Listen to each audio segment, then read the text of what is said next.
Hey guys, it's Miss Marcy. All right, y'all. Y'all know what time it is. It's about the Real Housewives of Atlanta, honey.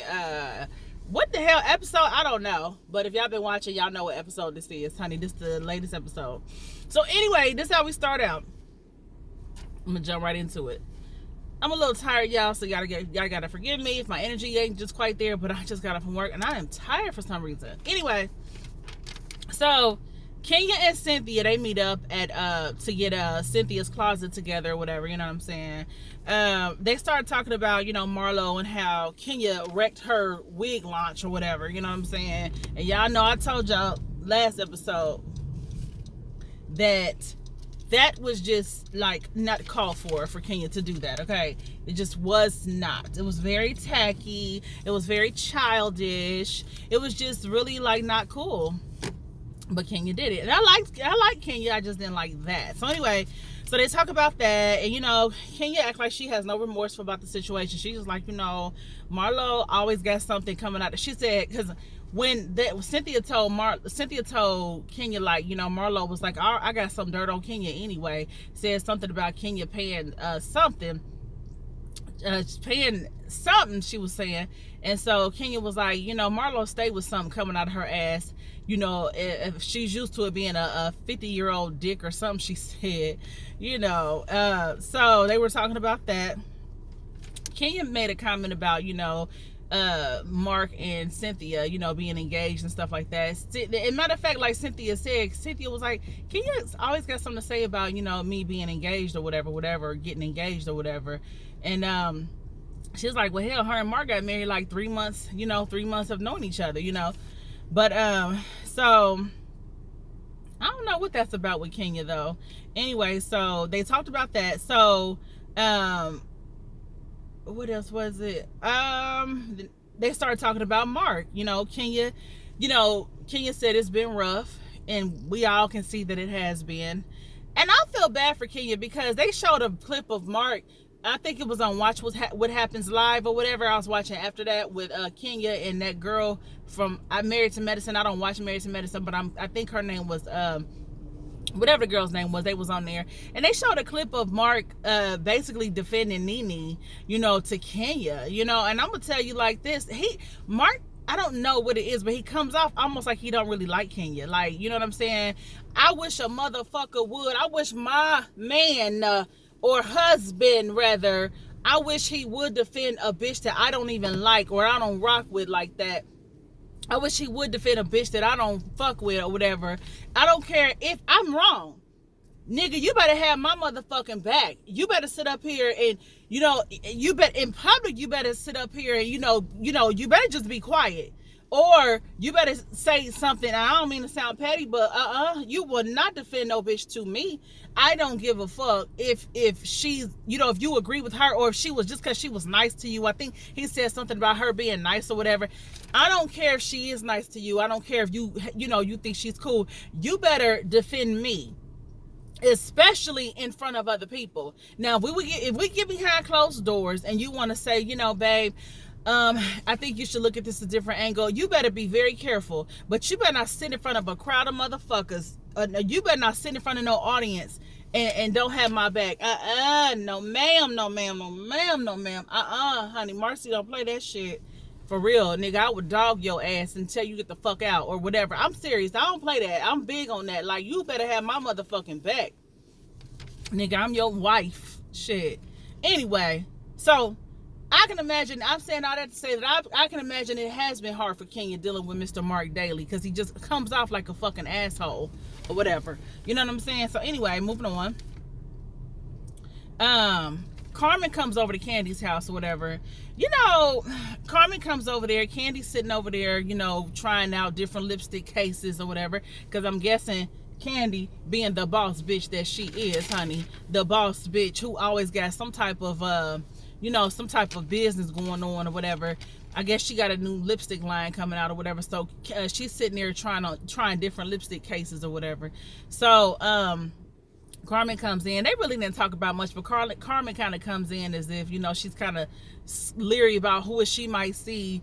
Candy's like, girl, come on, there ain't nobody here but me, you know what I'm saying? And then Carmen made a comment about the lipstick, because Candy was telling her, try this lipstick, and she was like, Candy had mentioned that she had it on her mouth first, and then Carmen said something like, I don't know what y'all be doing. Let me say this about Carmen. Carmen, to me, I understand that's Candy's friend or whatever, best friend, whatever.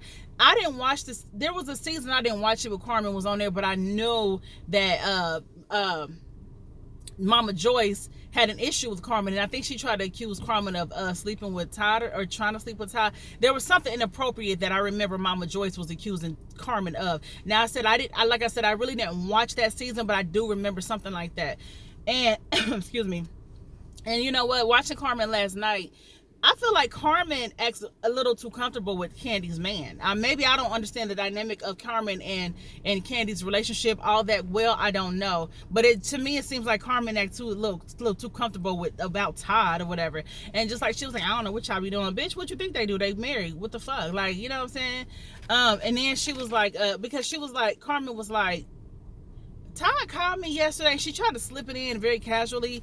I'm thinking to myself, like, why the fuck is Todd calling you? She was like, Todd called me yesterday and told me he got a new truck or whatever. And it's like, now my thing is, I have, family and friends who are married or whatever, and I may have their husband's phone number. Like, my cousin was married, to a guy, and he and I had each other's phone numbers, but that's for emergency cases. I never used his phone number. He never used mine. We had no reason to use each other's phone number. You know what I'm saying? But it did come in handy in case of emergency sometimes. Like my cousin at one point, for like about a few days, she wasn't able to use her cell phone. So she was able to call me from his phone and stuff like that.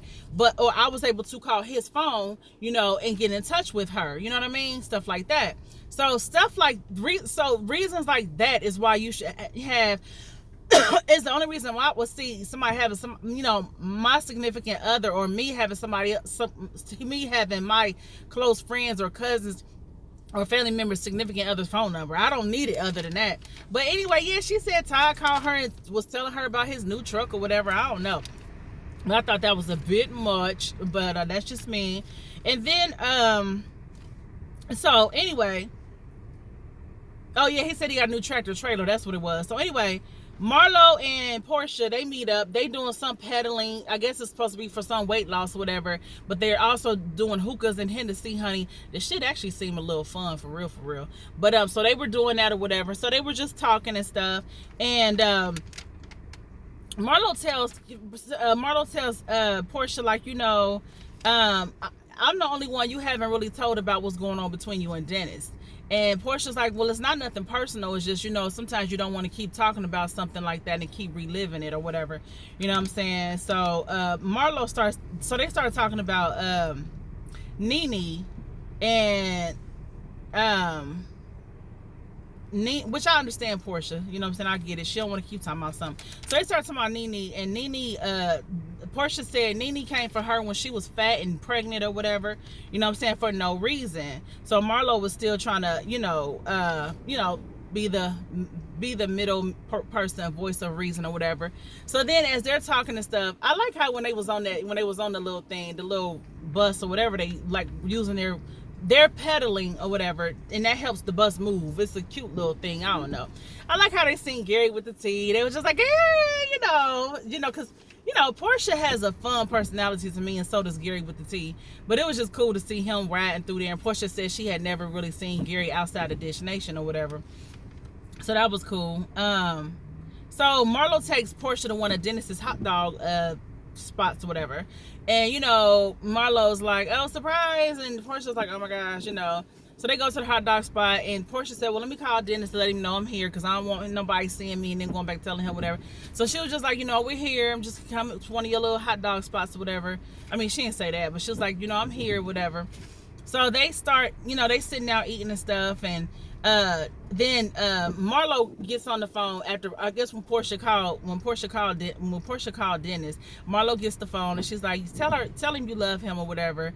And Portia's like, so Dennis was like, I love you, Portia. Portia was like, bye, Dennis. I mean, come on, Marlo, you can't make the girl do all that. She's still hurting, you know what I mean? So, and I get it, Marlo likes Dennis or whatever, but sometimes you got to understand wrong is wrong and right is right. And Dennis was wrong in this situation. And I really do feel Portia, because Portia's looking at it like, wait a minute, motherfucker, you cheated when we were good. You know, a lot of times when people cheat, they have an excuse like, oh, you know, we wasn't doing too good. You was ignoring me. This and that was going on. You know what I'm saying? But that wasn't the case. You know, like Portia said, hell, we were celebrating this, we were celebrating that, we were good. So, you know, I feel Portia. It would be hard for me to trust his ass again too, you know. Then we get to Nene's life coach, Tamara. She comes over to visit. And they're sitting there talking, and she asked Nene how was her and Greg doing, and Nene told her that, okay, me and Greg, we're in a good space right now. You know, we're in a better place. We're talking more. I've got Greg to admit up to things that, you know, I guess she said he didn't admit up to before, which I understand Nene on that too, because when somebody admits something that they've done wrong, it really does help you to heal when they admit it. When they don't admit it and they try to blow it off and act like why you keep bringing it up and all this other shit, that pisses you off, and it doesn't allow you to really heal. You still kind of hold resentfulness towards that person. So I'm glad to see that she said Greg is, you know, they're moving forward. They're getting better or whatever. Then she also mentioned how the whole situation at Marlo's place, at Marlo's wig launch, when Kenya acted the way she did and came in with that band and stuff and was, you know, just basically shitting all on Marlo at her own event, you know, Nene said she had to leave. She had to just get the fuck out of that type of atmosphere, because she said the longer she would have stayed, the more she would have just went off on Kenya, and she's trying to get away from doing shit like that. So she left, and she understands that Marlo may feel that she didn't stay and have her back, but Nene said she had to get the fuck out of there. It was so funny when Nene left. I forgot to mention this on the last video. When Nene left, and Ivana or Tanya? I get them bitches mixed up for some reason. But Ivana, I'm gonna say Ivana, because that's the one Candy asked her, like, let me get this straight. Were you the one who leaked the conversation? But anyway, when she was leaving, when Nene was leaving, she brought her dumb ass out there trying to stop Nene when Nene was in the car. Nene like, girl, you done had too many drinks or whatever. That shit was so damn funny. She looked so stupid. But anyway, so Candy, Ace, and Todd's daughter sitting there having breakfast. Todd's daughter's getting ready to go to New York, whatever, and you know, Candy was asking her, like, you know, did you and your dad have a conversation before you left, and before he left, because Todd was gone on business. Todd was out of town on business, so Candy's the one there with, you know, the kids or whatever. And so she was like, yeah, I talked to him or whatever. So they were just talking, just having a dry ass conversation, because Todd's daughter just seems so not interested. She act like, to me, I wonder if Todd's daughter don't really give a fuck to be on camera. That's how she kind of come off, like, whatever, this shit, I'm over this shit, I don't know. Candy asked Kayla, is she gonna miss them? Kayla act like she had to think about it first, and she was like, yeah, I'm gonna miss y'all. Candy like, shit, you act like you had to think about that. So anyway, I don't know, you know, I guess, I don't know. But whatever. So Candy takes Kayla to the airport or whatever. And Mike, Cynthia, and Eva, they all meet up to go, you know, they all meet up for dinner and stuff like that, you know, have a quick bite to eat or whatever. And, you know, they're talking about who the culprit could have been, who leaked the information, the conversation, you know, that Cynthia so-called had about Nene. And so Eva, with her shady ass, I can't stand that bitch. I say this every fucking episode. I say this every review or whatever, but I don't give a fuck. I don't like her. She's like, because she was saying something about Nene's hair. Like, I mean, she can keep that head on her head. And I just don't like her. I just really fucking can't stand that bitch. So anyway, Eva and her husband Mike meet up with Cynthia and Mike Hill, okay? Cynthia and her boo, Mike Hill. So they're talking and stuff, and Mike starts going off about, you know, who, the whole idea that somebody will record Cynthia's conversation and go back and run it back to Nene. Because, see, Mike ain't with that messy shit. I think Mike is sitting in for this shit for the sake of this damn show, because he loves Cynthia and he wants to be, you know, he's with Cynthia. But I really feel like Mike don't really care. I don't really think Mike really cares for this. I really don't. But he's being a good sport about it. You know what I'm saying? He ain't with all that fuck shit that comes with this stuff, all the messiness. He don't care about that shit. But anyway, so he was kind of going off a little bit, like, you know, I'm so protective of this woman right here. And we saw Cynthia just look at him and just smile, like, that's my boo. I bet you Cynthia felt like she's just so damn happy she got with him. Oh my gosh. But anyway, I think she met him through Steve Harvey. You know, that's cool. Anyway, so they start to play a game. Oh, let me back up. So now that Cynthia said, well, she said, when we was at the party, Candy asked Ivana, whatever the fuck Ivana, she asked Ivana, was she the one who leaked the damn conversation? And Ivana said it wasn't her. And Cynthia said she believes Ivana. So that left Marlo. So now Marlo is looking like the culprit. Marlo is looking like the mole. So we don't know. We'll soon find out, though, who it really was. I don't know. But anyway, I can see it being Marlo, now that I think about it. I don't know. I don't really want it to be Marlo because I feel like Marlo's trying to change her life and her ways. I don't know. But it seemed like something Marlo would do because she is close with Nene. But anyway, so after they talk about that, you know, and why the fuck was Eva in her heels and dressed up like that? I mean, she looked nice, but that didn't seem like an atmosphere that was, you know, that appropriate for that type of, like, she was overdressed, like, for real. So anyway, and then y'all throwing footballs and shit, and I mean, you got on your heels and stuff, girl. Anyway, so she should have had on something more comfortable. So anyway, so they play a little game, the mics against the models, which I thought that was so cute. And it was, if Cynthia's mic wins or whatever, Cynthia has to come to LA, and if Cynthia and Eva win, then Cynthia has to go to, no, Mike has to come live in Atlanta. I like the fact that Mike and Cynthia are trying to compromise with each other on this whole long distance thing. You know, I feel like a long distance relationship can work. I feel like if two people are genuine and there's going to be a move eventually, like if I think a long distance relationship can work as long as in a couple months or maybe like a year or so, either you both plan to move to a set, y'all can agree on the city and state to move to or whatever. But I don't see long distance being I wouldn't be in a long distance relationship for good. Fuck no. But I would do it if I know that in 6 months to a year or so, I'm either gonna move to where he is or he's coming to where I am. Anyway, and can I tell y'all, honey? Anyway, let me before I get to my comment about Mike. So Mike won, so that means Cynthia's gonna have to move to LA. And when I tell y'all, honey, I like me some Mike Hill for Cynthia. I really feel like Mike is genuine. Y'all see the way he ran over there and picked her up, like, come on, babe. Oh, honey, you know Cynthia. I know she loved Peter, but I know she like, oh, I like Mike. I'm so glad I got with Mike. Oh my gosh, you know. It's just, I don't know, I like him with her. I'm just afraid that if things start to go bad and they start to have their trials and tribulations like most people do in relationships and marriages, I'm just afraid that Cynthia's going to want to run like she always does. You know what I mean? So anyway, and let me hurry this shit up because I don't want this video to be too long. So anyway, Mike, you know, grabbed her, he picked her up and was, you know, playfully running out with her or whatever. It was so cute. And yeah. So anyway, last scene was Portia and Dennis going to see Dr. Sherry. Portia's sitting in there already. Then Dennis comes in there, you know what I'm saying? And they start talking about what happened and everything. He admitted that he cheated. He was unfaithful while she was pregnant. He said he made a mistake. Portia corrected him like, no, that was not a mistake. A mistake is taking a wrong turn when you're driving down the highway, whatever. But no, that was not a mistake. And I agree with Portia all day long. That was not a mistake. You consciously made a decision to fucking cheat. And you cheated while we were on good terms. We were not even in a bad place in our situation. Now we're in a bad place in our relationship because your ass decided to go cheat. And I think Dennis wanted to cheat just for the fuck of it.